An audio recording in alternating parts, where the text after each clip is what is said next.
right, today's math on Monday, June 1st, so welcome to June, is a little bit of a mixed math. So the first one is determining angles by degrees, so determining what type of angle it is depending on what degrees it is, so what we did on Friday will help.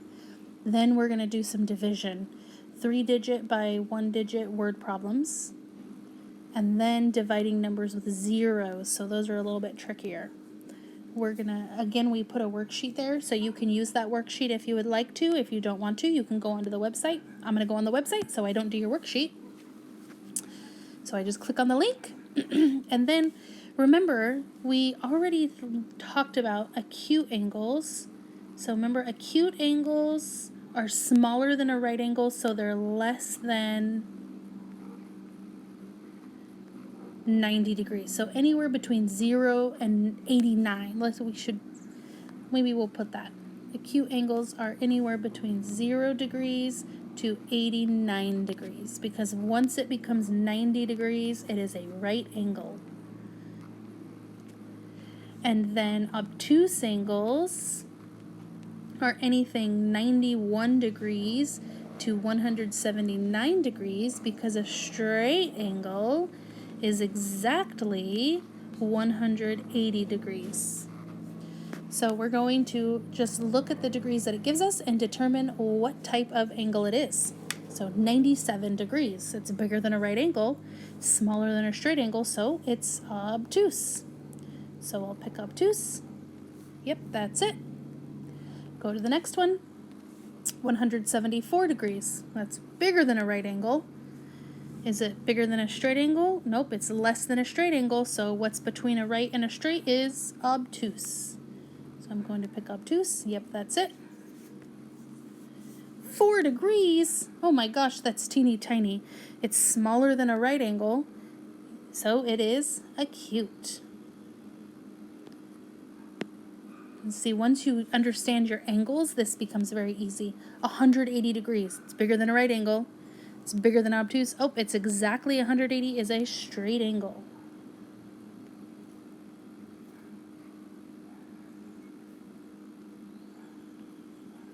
Okay, so those should get really easy once you notice this pattern. Okay, then I'm going to go back to Seesaw. Oops. And dun dun dun, 3-digit by 1-digit division. I know that some of you get really stressed out with division. Don't let it get to you. So this one, they're word problems, but we already know that we're going to be dividing because we told you that. So all you have to do is pick out the numbers and see what you're dividing. A baker had 3 boxes for donuts.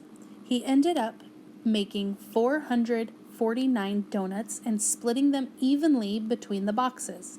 How many extra donuts did he end up with? Oh, so we're trying to find extra donuts. Ones that do not fit in the boxes. So there's going to be a remainder. So I know that we have 3 boxes.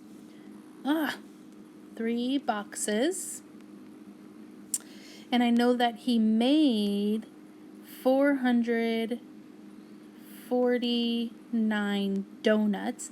And remember, he's putting the donuts in the box. So I'm going to go 449 divided by 3, and I'm going to do the Mrs. Harris way.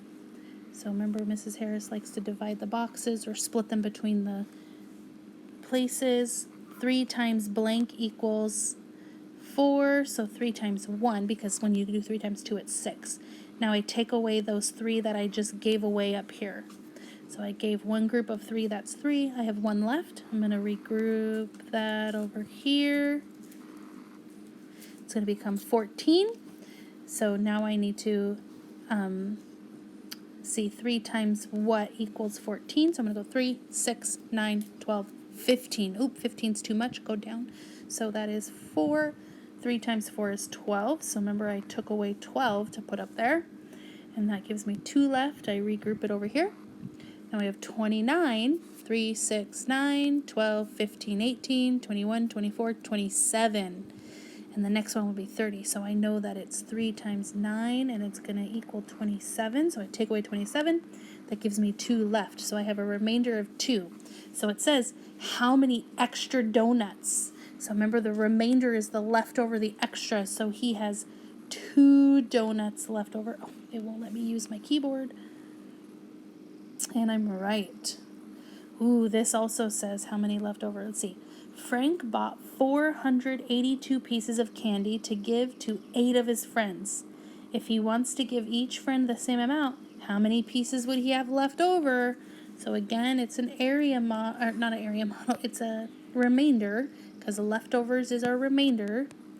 He had 482 pieces, and he gives them away to 8 friends. Before I separate my boxes, I notice that I can't go 8 times something to get 4. So I'm going to have to regroup it over here. I'm just going to break it into 2 places, because I'm going to make these 48 tens. So 8 times what equals 48? So I'm going to go 8, 16, 24, 32, 40, 48. And that is even, so it's 6. So I took away all 48 of them. Remember, this is the hardest part down here, is taking away what this equals.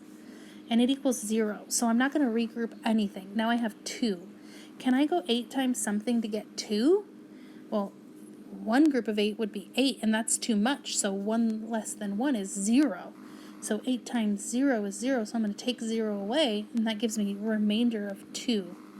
So it's 60, remainder 2. Each person gets 60 of the candies, but there's 2 left over. So my answer is actually just going to be 2, because it only asks what's left over. And you're going to keep going. The next one is dividing numbers with 0. So I'm going to open that. Erase all this work. So this isn't anything different other than there's zeros either in your answer or in your whole. So on this one, everybody is going to be getting a worksheet. There wasn't a one at a time. That's what the activity you've been doing is called, one at a time, and there's not one. So I'm going to go down to a page that you don't have to do. You don't have to do this page. And I'm going to go,